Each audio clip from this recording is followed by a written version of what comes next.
who has taken on sponsorship of the End Racial Profiling Act in the Senate with a passion and commitment that is inspiring and greatly welcomed. Senator Cardin is a longtime champion of civil rights protections, and it is no surprise that he decided to champion this legislation. We're confident that with his leadership, the Senate will take action to move this bill forward. Thank you, Senator Cardin. I just really want to make a brief comment about this week we commemorated the 10th anniversary of the attack against our country. First and foremost, we think of almost 3,000 people who were killed that day, December 11, 2001. No one was spared.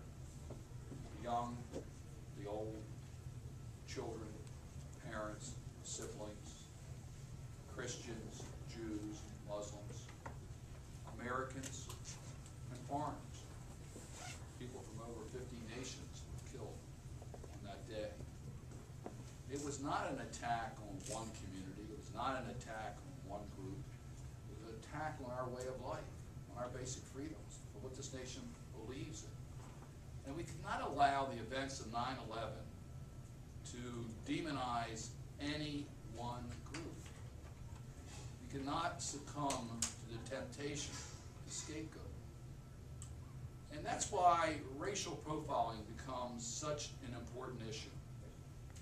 It is against the basic fundamental principles of America, our basic liberties and our basic sense of justice.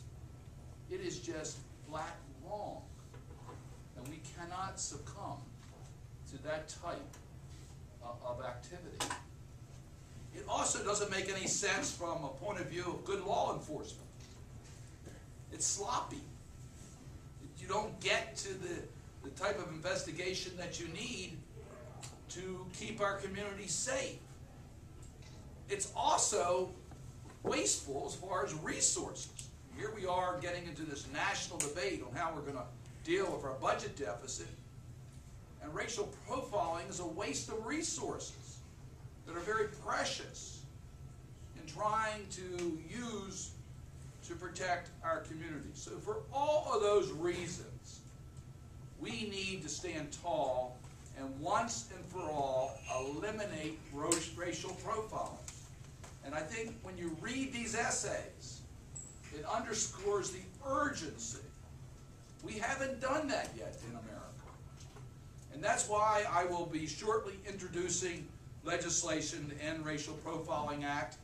I'm very pleased that Congressman Conyers and Congressman Nadler will be doing the same in the House of Representatives. So we're going to have a bicameral effort to end racial profiling.